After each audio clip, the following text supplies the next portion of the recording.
Hello students. आप में से ही कुछ स्टूडेंट्स का रिक्वेस्ट था कि मैं एक वीडियो इस टॉपिक पे बनाऊं कि how to become an assistant professor.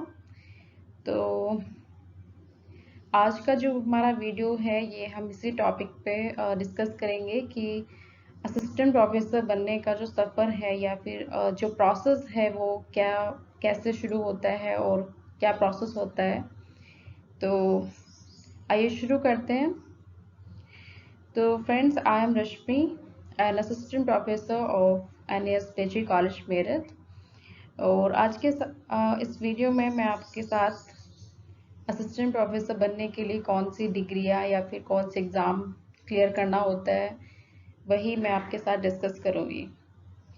तो हम शुरू करते हैं सबसे पहले ग्रेजुएशन के साथ कि अगर आप ग्रेजुएशन स्टूडेंट्स हैं, अगर आप BA, BSc, BCom इस तरह की कोई भी स्ट्रीम से अगर आप अपना ग्रेजुएशन कर रहे हैं तो सबसे पहले जो आपका ग्रेजुएशन है वो मिनिमम 55% के साथ कंप्लीट होना चाहिए। And after completing your graduation then you have to do your PG for one particular subject। जो मान लीजिए आपका मैथ्स है, इंग्लिश है, हिंदी, हिस्ट्री, पॉलिटिकल साइंस, कोई भी सब्जेक्ट से आपको अपना MA कंप्लीट करना है। और अगेन जो आपका MA है वो भी आपका मिनिमम 55% से पास होना चाहिए, क्योंकि जो आपके मार्क्स है अगर आपका 55% से कम रहता है तो you can not fill the form for UGC net, you can not apply. तो जो आपका PG है वो आपका मिनिमम 55% के साथ पूरा होना चाहिए। उसके बाद एक एग्ज़ाम होता है UGC नेट जिसको हम कहते हैं नेशनल एलिजिबिलिटी टेस्ट, जो कि एक नेशनल लेवल का एग्ज़ाम होता है जो एवरी 6 मंथ में होता है, मतलब साल में 2 बार उसका एग्ज़ाम होता है जो NTA कंडक्ट करा रहा है फ़िलहाल। तो ये जो एग्ज़ाम है UGC नेट, इसको आपको अप्लाई करना है उस सब्जेक्ट से जिस सब्जेक्ट से आपने PG किया है, उसी सब्जेक्ट में आपको UGC नेट अप्लाई करना है। तो UGC नेट का जो पेपर है वो लगभग 2 पार्ट्स में होता है, पेपर 1, पेपर 2। पेपर 1 में 50 क्वेश्चन आते हैं जो कि कॉमन होते हैं, जो सबके लिए कॉमन होते हैं, ठीक है, सभी स्टूडेंट्स के लिए वो कॉमन आते हैं। और जो सेकंड पेपर होता है उसमें 100 क्वेश्चन आते हैं आपके मेन सब्जेक्ट के। मेन सब्जेक्ट यानी जिस सब्जेक्ट से आपने MA किया है, ठीक है, उस सब्जेक्ट से आपके 100 क्वेश्चन आते हैं उस सब्जेक्ट से रिलेटेड, ठीक है। तो इन दोनों पेपर 1, पेपर 2 दोनों की कंबाइंड मेरिट मिला के आपका UGC नेट क्लियर होता है। UGC नेट का एक पर्टिकुलर क्राइटेरिया नहीं है, इसका ये होता है कि एक ऑल ओवर इंडिया का, क्योंकि मैंने बताया कि ये ऑल ओवर इंडिया का एग्ज़ाम होता है तो एक पूरी मेरिट बनती है। तो अगर आप उस मेरिट में आ जाते हैं, दोनों पेपर का मिला के स्कोर आपका उस मेरिट से आता है तो आपका नेट क्लियर हो जाता है। इसी में कुछ स्टूडेंट्स का होता है कि JRF क्या होता है। तो जिन बच्चों का UGC नेट होता है उसी में कुछ बच्चों का अगर मेरिट अच्छा होता है तो ऑल ओवर इंडिया से एक सब्जेक्ट में लगभग 6% बच्चों को JRF के लिए क्वालिफाई किया जाता है। JRF जिसको जूनियर रिसर्च फेलोशिप भी बोलते हैं, जिसमें अराउंड अबाउट 36,000 पर मंथ आपको फेलोशिप पे किया जाता है। और ये फेलोशिप केवल तब मिलती है जब आप PhD में एनरोल हो जाते हैं।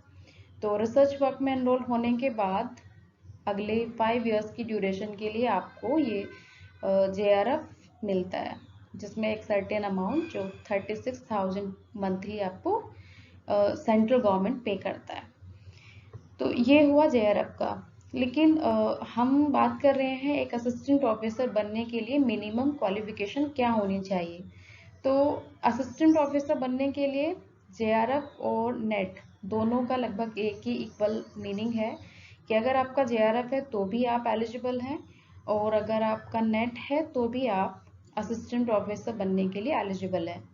देखिए कुछ बच्चों का ये मिसकंसेप्शन है कि कुछ बच्चों को लगता है कि यूजीसी नेट क्लियर होते ही वो असिस्टेंट प्रोफेसर बन जाते हैं, तो ऐसा नहीं है।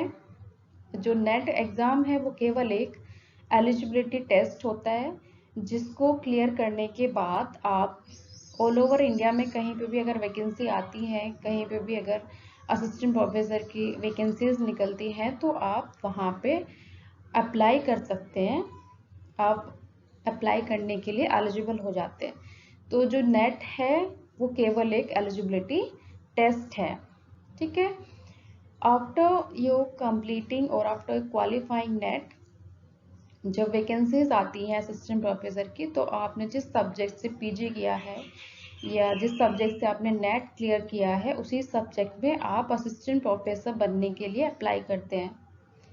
फिर वापस से आपका एक एग्ज़ाम होता है जिसमें 100 क्वेश्चन आते हैं, जो ऑब्जेक्टिव टाइप क्वेश्चन आते हैं, जिसमें 100 में से 30 क्वेश्चन आपके कॉमन आते हैं, जो हर एक स्टूडेंट्स के लिए अगेन सेम होते हैं, जिसमें आपके टीचिंग, रिसर्च, जीएस और एनवायरनमेंट और कॉन्स्टिट्यूशन, यानी अलग अलग सेक्शन से आपके वो क्वेश्चन आते हैं। तो लगभग 30 क्वेश्चन आपके कॉमन आते हैं, जिसमें 70 क्वेश्चन फिर आपके सब्जेक्ट कंसर्न आते हैं, यानी जिस सब्जेक्ट से आपने नेट किया है, एमए किया है, उसी सब्जेक्ट से रिलेटेड आपके 70 क्वेश्चंस आते हैं वहाँ पे।